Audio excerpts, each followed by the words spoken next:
요한복음 6장 7절로 11절 말씀 이제 받도록 공독하겠습니다. 빌립이 대답하되 각 사람으로 조금씩 받게 할지라도 200데나리온의 떡이 부족하리이다. 제자 중 하나 곧 시몬 베드로의 형제 안드레가 예수께 여짜오되 여기 한 아이가 있어 보리떡 5개와 물고기 2마리를 가지고 있나이다. 그러나 이것이 이 많은 사람에게 얼마나 되겠사옵나이까. 예수께서 이르시되 이 사람들로 앉게 하라 하시니 그곳에 잔디가 많은지라. 사람들이 앉으니 수가 5,000명쯤 되었더라. 예수가 떡을 가져 축사하신 후에 앉아있는 자들에게 나눠주시고 물고기도 그렇게 그들의 원대로 주시니라. 아멘. 오늘은 우리의 작은 소유와 헌신의 의미라는 제목을 가지고 하나님의 말씀을 전하도록 하겠습니다. 두 가지로 본문 말씀을 나누어 전달합니다. 첫 번째, 부르심을 받은 자, 부르심을 받은 자. 두 번째, 보내심을 받은 자.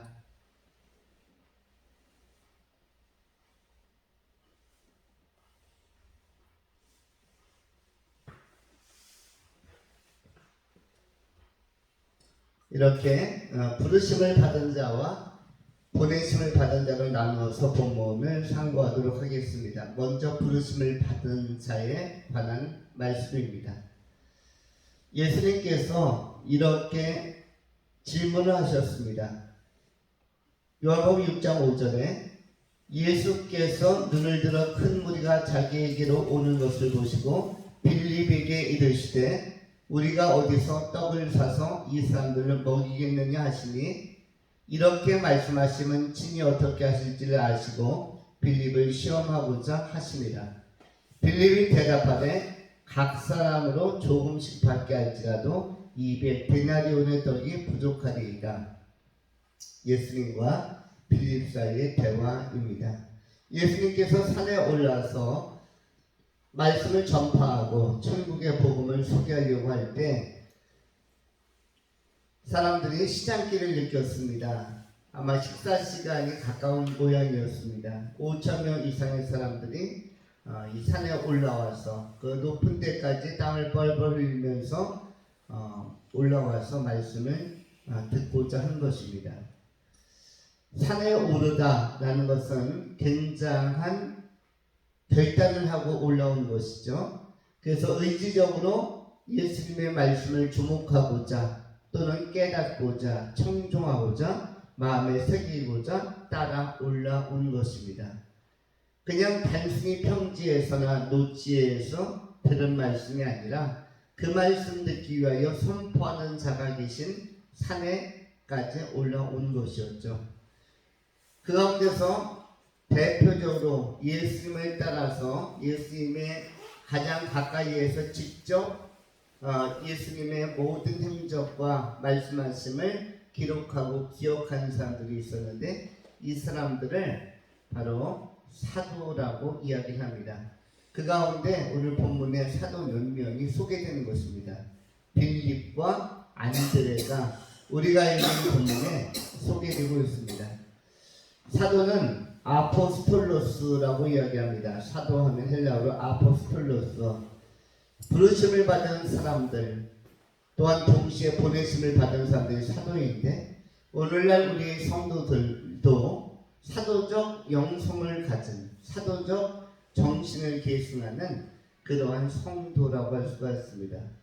오늘 성도들에게 있어서 복음을 가장 소중한 핵심 내용으로 생각하면서 또 고백하면서 우리는 삶을 살고 있습니다. 모든 성도는 예수 영접한 성도는 부르심을 받은 자로서의 속성과 또한 동시에 보내심을 받는 자로서의 이 특성을 가지고 삶을 살게 되어져 있습니다. 12사도는 다음과 같습니다. 베드로, 안드레, 야고보, 요한, 빌립, 마태, 바돌로메, 도마, 그 다음에 알페오의 아들 야고보, 다데오, 셀로신 시몬, 가롯 유다까지 12명이고요.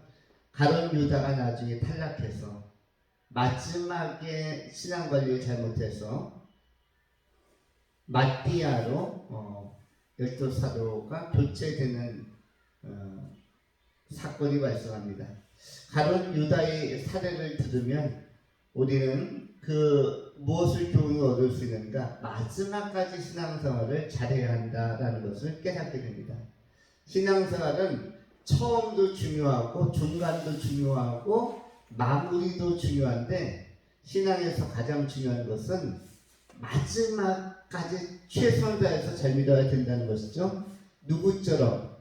바로 본문에 나오는 이 가룟 유다나 또는 데살로니가에서 바울이 단식했던 데마라는 사람처럼 데마는 세상으로 갔고 데마는 세상이와 세상으로 갔고라고 바울이 굉장히 통탄하는 굉장히 염려하는 속상해하는 모습을 보여준 사람이 데마였는데 오늘 데마형 인간이 이 시대에 너무나 많습니다.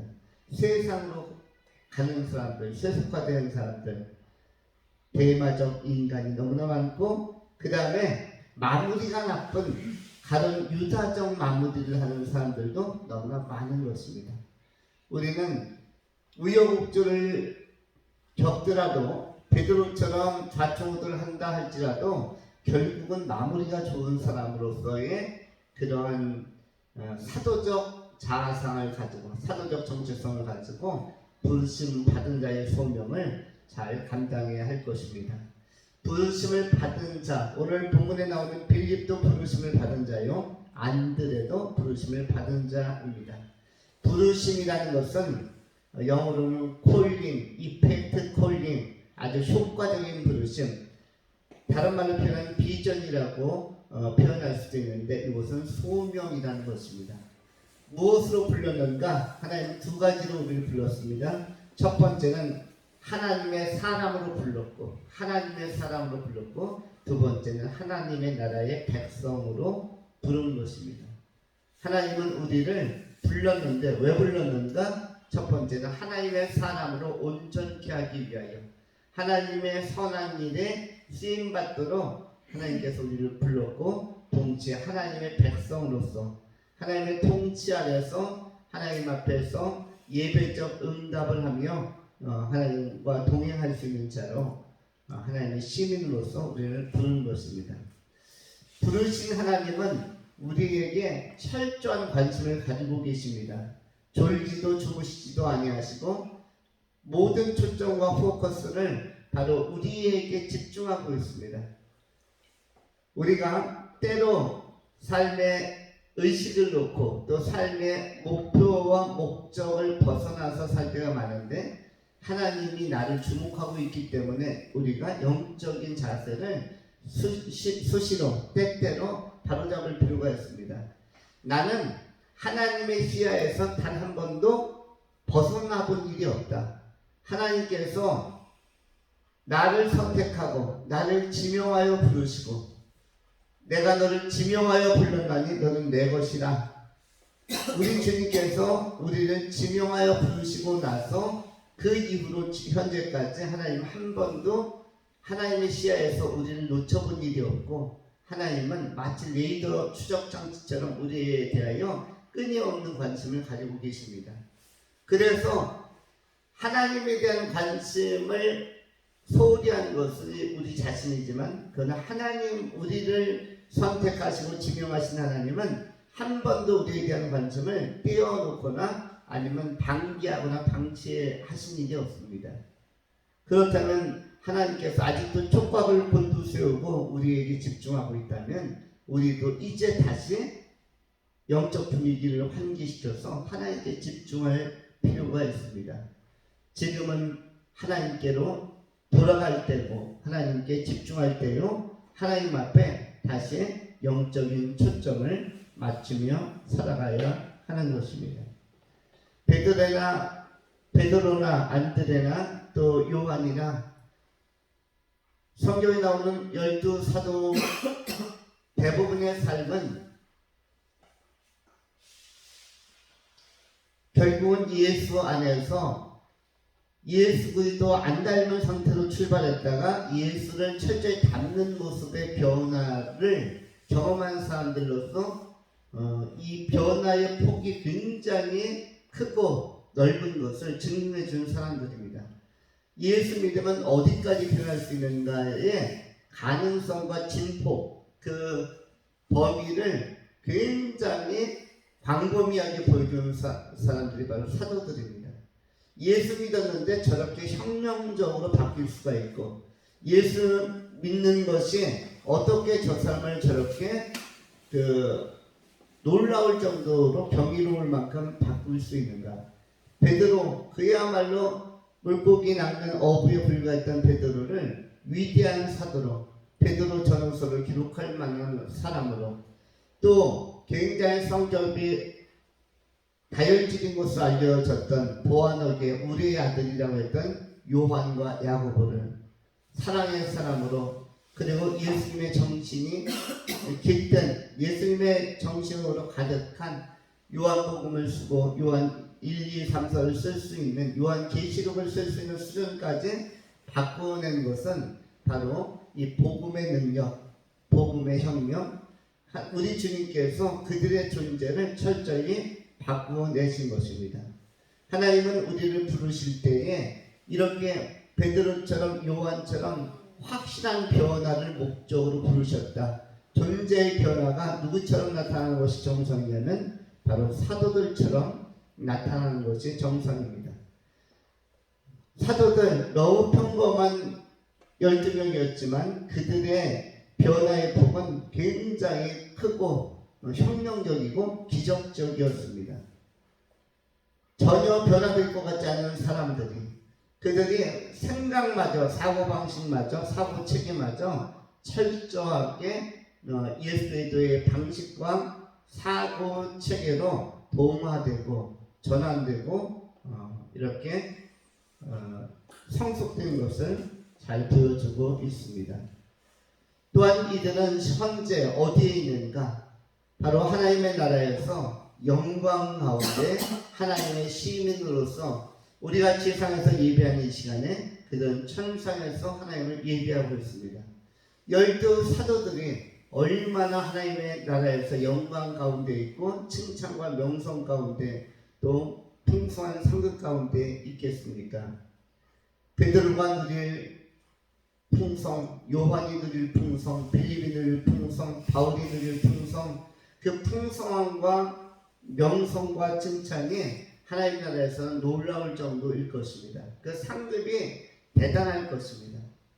그렇기 때문에 이러한 구원, 존재론적 구원과 그리고 하나님 나라에서 하나님의 시민으로서 영광을 누리기까지 이것은 단순히 예수 믿는 것 하나로서 이루어진 큰 혁명적 변화인 것입니다. 예수 믿는 것 하나가 뭐까지 가져왔다? 존재의 변화를 가져왔고, 사람은 자기 성품 하나도, 자기 성격 하나도 바꾸기 어렵고 자기 습관 하나도 바꾸기 어렵습니다. 자기 관점 하나 바꾸기가 굉장히 어렵습니다. 사람만큼 고정관념에 매몰되어 있고 매여 있는 사람들이 없습니다. 사람 잘 안 바뀝니다. 사실 멋있는 사람이 누구냐면 자꾸 바뀌는 사람이에요. 물론 변질이 아니라 내적인 변화를 계속 촉발하고 또 내적인 변화가 끊임없이 유연하게 나타나는 사람들, 그래서 충분히 내적으로 유연하게 바뀔 수 있고 생동적으로 바뀔 수 있는 사람들, 이 사람들이 굉장히 아름다운 사람들이고 또 매력적인 사람들이라고 할 수가 있습니다. 그리스도 밖에서는 이것이 불가능하죠. 그리스도 밖에서는 3살적 버릇은 8가지 가고 안 바뀐다는 것을 증명하는 것이죠. 이 속담은 예수 밖에서는 안 바뀝니다. 사람은 안 바뀌고 더 고정관념이 고착되는 형태로 가지만, 그러나 예수 안에서는 바뀌고 또 바뀌고 유연하게 또 바뀌고 여러 번 존재가 거듭나고 새로워지는 것이죠. 사람의 몸도 처음에 어머니로부터 부모로부터 받은 이 세포들이 중간 과정에서 여러 번 바뀐다고 합니다. 생애를 살아가는 동안에 전체 세포가 많이 바뀐다고 해요. 그리고 그 바뀌는 과정 속에서 또 변이가 일어나면은 그 좋지 않은 세포들이 또 나타나서 질병으로 또 나타나기도 하고, 그런데 우리의 몸만 바뀌는 게 아니라 우리도 모르는 사이에 우리의 세포와 조직들이 바뀌는 것뿐만 아니라 사실은 우리의 내면 세계가 예수 안에서는 여러 번 바뀔 수가 있다는 것입니다. 바로 사도들이 이걸 증명하는 것이에요. 베드로가 너무 많이 바뀌었고, 그리고 철없는 사람들 야고보와 요한이 많이 바뀌었고, 나중에는 그야말로 예수님께서 겟세마네 동산에서 기도할 때에 한 청년이 따라와서 주시하다가 그야말로 옷입을 덮고 예수님의 그 기도하는 모습, 마지막 모습을 주시하다가 로마 군병들이 예수님을 찾으러 오니까 도망갔던 사람, 옷을 다 벗어붙이고 그냥 도망갔다고 하는 마가 같은 사람. 그런데 이런 마가 같은 사람도 나중에는 마가 복음을 쓸 정도로 굉장히 많은 변화를 가져옵니다.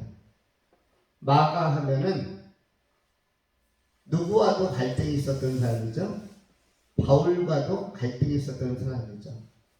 바울이 바나바와 더불어서 신앙적인 사역을 함께 하다가 누구 때문에 헤어지게 됩니까? 마가 때문에. 이 철부진 청년 마가 때문에 호기심 많고 영적 관심은 많지만 뭔가 모순투성이고, 그리고 자기 그 주관이 너무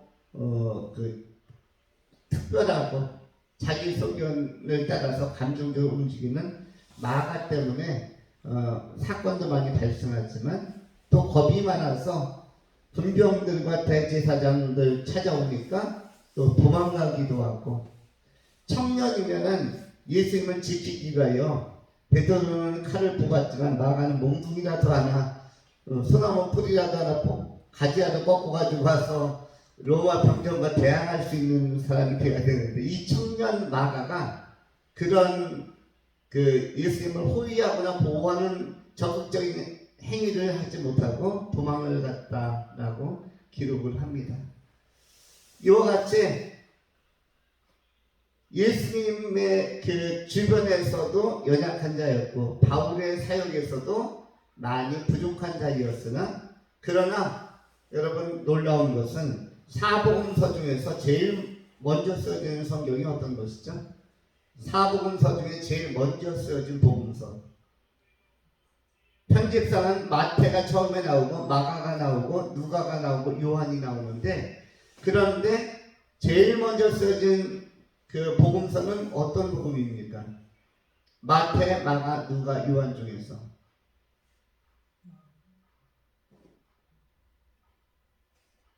하나 먼저 이야기하자면 제일 늦게 쓰여진 것은 요한복음입니다. 요한복음. 그런데 이른바 공관복음이라고 하는 마태, 마가, 누가 중에서 제일 먼저 쓰여진 것은 마가복음이죠. 이 철없는 사람 마가가 예수님께서 부활승천하시고 나서 예수님에 대한 기록은 제일 먼저 첫 번째 기록자로 나서게 되어집니다. 그래서 복음 전파에 누구보다도 열심으로 문서 선교에 있어서 굉장히 적극성을 띨 사람이 누구였다? 마가라고 우리가 추정하고 또 마가였음을 또 상기하면서 그런 연약한 청년을 변화시키신 분이 누구시다? 바로 예수 그리스도이시고, 복음이 마가에게 그런 놀라운 대변화를 이끌어낸 것을 성경은 확인해 주는 것입니다. 마가가 붓을 들어서 글을 쓰니까 그것도 상세하게 자기가 목격한 예수에 대하여 이른바 역사적 예수님께서 실제로 이 땅에 오셔서 행하고 치유하시고 여러 역사 이적을 일으킨 것에 대하여 마가가 굉장히 자세하게 상수라고 기술을 합니다. 그리고 마태가 그것을 보고 첨삭해서 빠진 부분을 다시 마태의 관점으로 기록하게 되어지고, 그리고 누가가 또 이어서 붓을 들어서 의사의 섬세한 안목을 가지고 또 누가복음을 쓰게 됩니다. 그러다가 한 20여 년 후에 요한이 마가, 마태, 누가가 쓴 이 복음서가 예수님을 역사적 예수 내지는 인성을 강조하는 쪽으로, 예수님께서 이 땅에 말씀이 육신되어 오신 것을 강조하면서 인성이 강조되어서 사람들이 오해할까봐 예수님이 하나님과 동일한 본질이시며 하나님의 본체라는 사실을 알리기 위하여 그는 처음부터 말씀으로 선지하셨고 태초에 천지를 창조하신 분이시며 그는 하나님이시다 라는 것을 알리기 위하여 요한복음을 쓰게 되어집니다. 요한복음은 상당히 늦게 기록되는 것으로 알려져 있습니다. 이와 같이 마가의 변화이든 베드로의 변화이든 요한의 변화이든 이러한 변화가 무엇으로부터 왔는가? 복음으로부터, 예수로부터 왔다는 것을 기억하는 것입니다.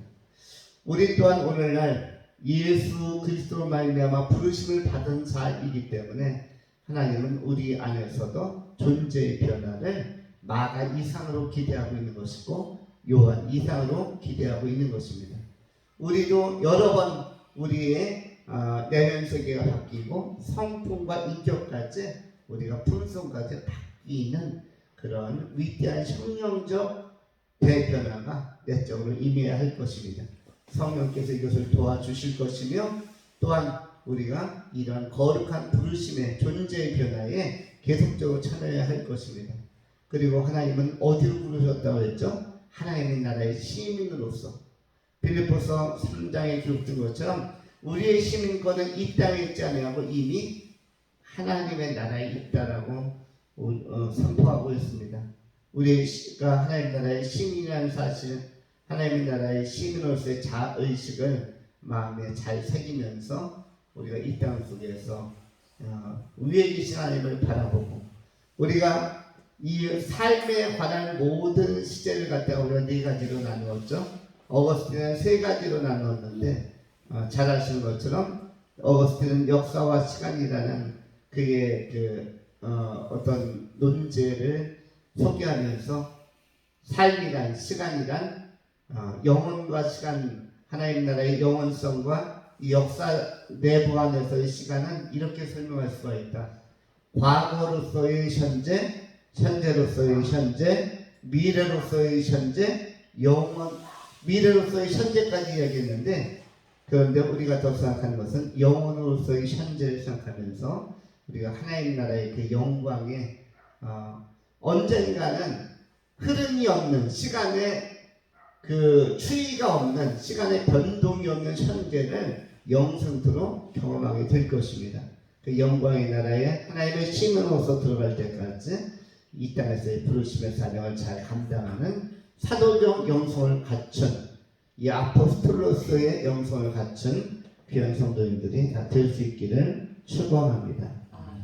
두 번째로 보내심을 받은 자.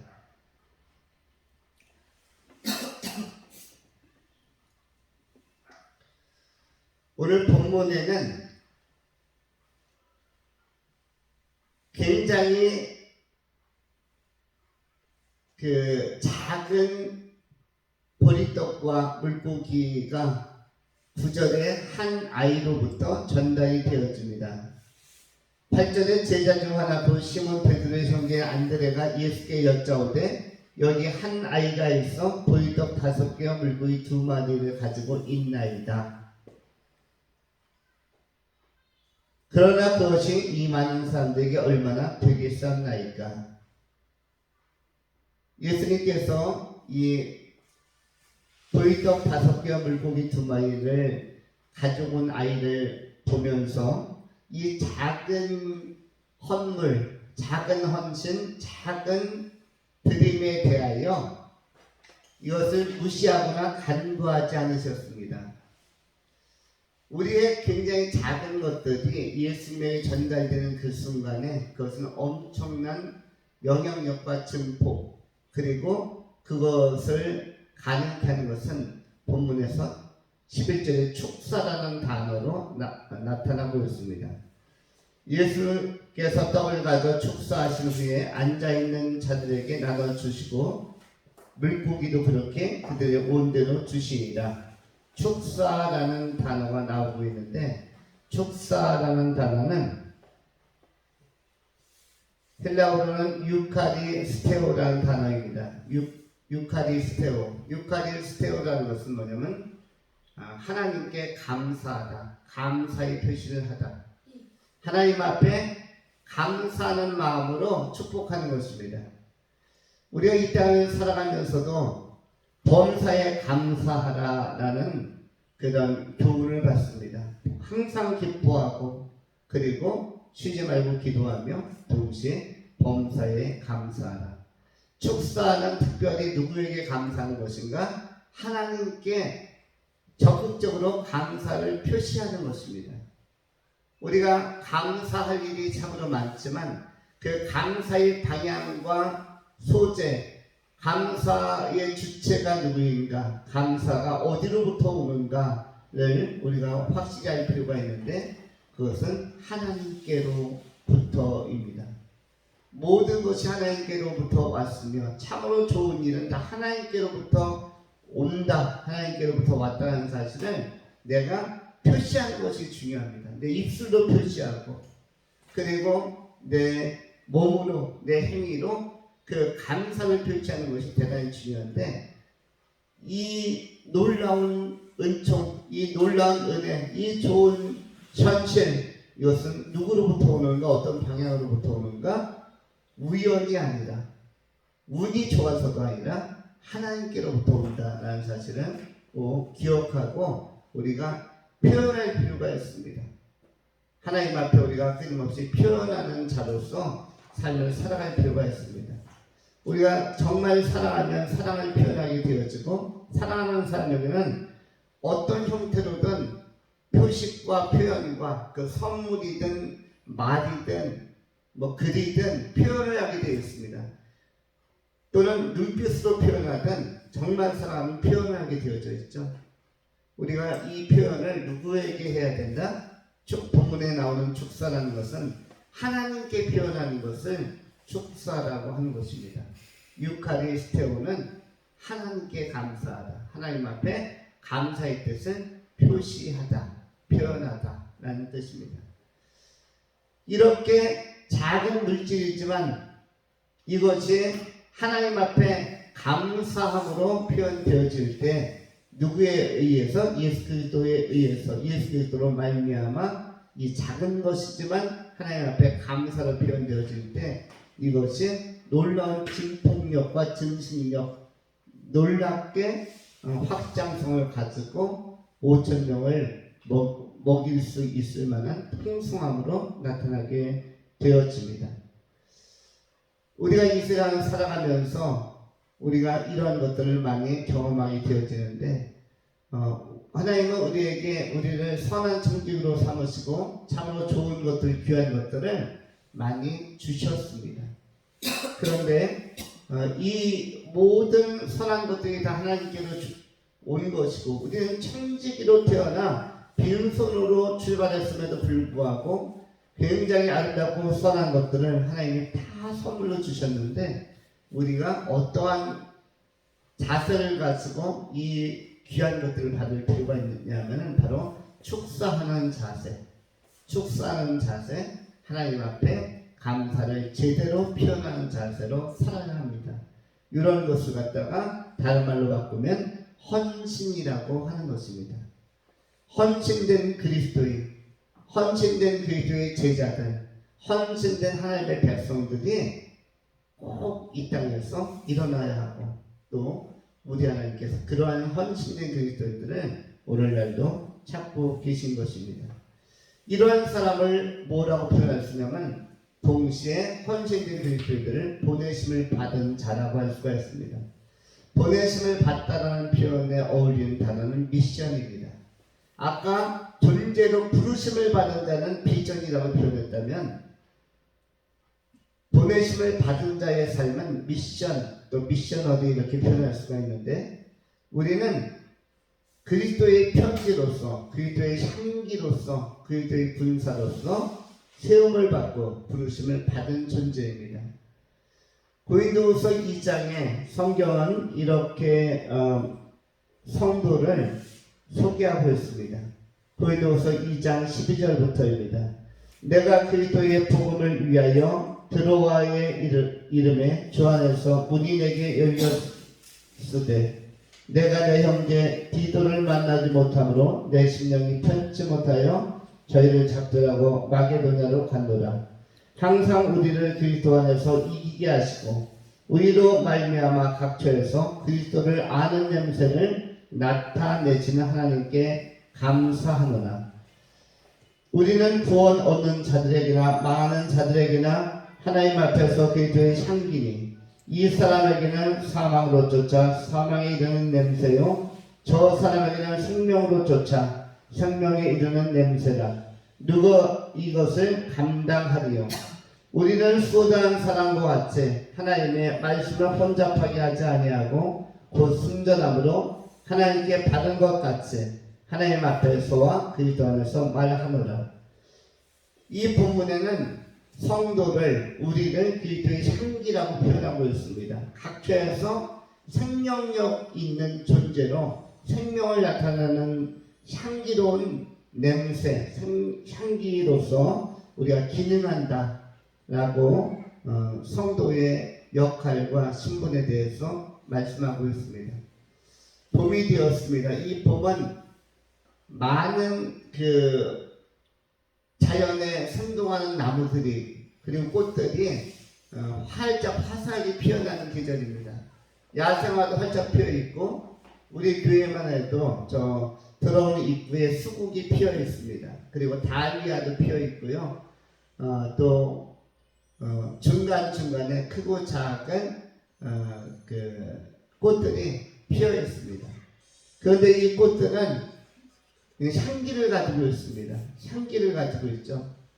그런데 이 향기는 우리 자신 스스로는 맡을 수가 없습니다. 내가 향기나는 존재인가 아닌가는 나는 맡을 수가 없어요. 나는 우리가 우리 자신을 볼 때는 우리는 그냥 냄새나는 인간 같죠. 그러나 나의 향기는 무엇을 통해서 발산되고 확산되는가 하면 내 안에 있는 복음의 능력, 내 안에 있는 예수를 아는 지식과 또 예수 안에 있어의 생명, 이것이 나타내는 내가 알지 못하는 남들만 아는 생명의 향기가 있습니다. 꽃들도 마찬가지입니다. 자신이 아무리 화려한 꽃을 피우고 아무리 상큼한 향기를 발산해도 꽃 자신은 자기가 향기를 내고 있는지 꽃은 몰라요. 그 꽃에게 다가가는 인간이 아는 것이지 꽃향기를 꽃 자체는, 나무 자체는 맡지 못합니다. 마찬가지로 우리 안에 또한 향기가 있는데 우리 안에는 예수 그리스도 때문에 나타나는 향기가 있습니다. 그것은 생명의 향기입니다.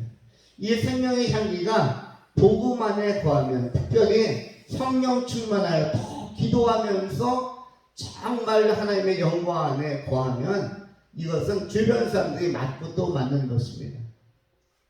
나는 향기를 내고 있는지도 모르지만 내가 의식하지 못해도 나를 통해서 그리스도의 향기는 번져가고 전파되는 것이죠. 목련꽃이 있을 때 또는 라일락 꽃이 활짝 피었을 때 그 향기를 그 라일락 나무는 모릅니다. 허브 나무가 있을 때 그 허브 나무는 아무리 향기롭고 아름다운 냄새를 피워도 발산해도 그 나무는 알지 못해요. 나무가 아는 게 아니라 나무 곁을 지나가고 나무에게 다가오는 사람이 알게 되는 것이죠.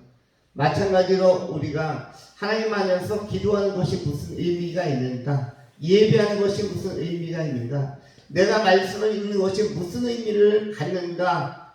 라고 반문할 때가 있겠거니와 또는 내가 하나님 앞에서 이런 영적으로 경건의 시간과 거룩한 시간을 갖는 것이 어떤 의미를 갖는가? 나는 모르겠거니와 내 주변에 있는 사람, 나를 스쳐가는 사람들은 내 존재를 통해서 그 향기를 맡을 수 있다는 것입니다. 이 향기는 그냥 스킨 냄새, 무슨 향수 냄새가 아닙니다. 이것은 생명의 향기입니다.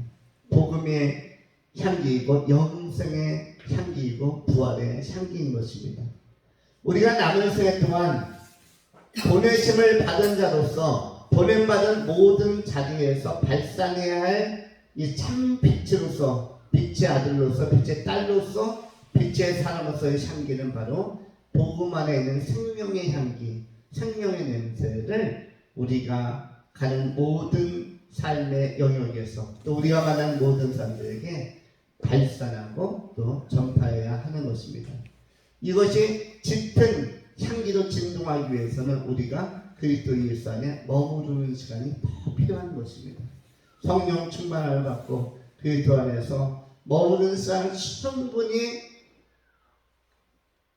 향유하고 충분히 확보하고 예수에게 더 영향을 받아서 우리가 인위적으로 향기를 내려고 하는 것이 아니라 자생적으로 자연스럽게 진동하는 향기가 나타나는 생명의 내용이 온 누리에 번져갈 수 있도록 보내심을 받은 자로서 믿음의 선배들처럼 바울처럼 또는 베드로처럼 요한처럼 귀하게 쓰임받는 아름다운 형제자매들이 다 될 수 있기를 축원합니다.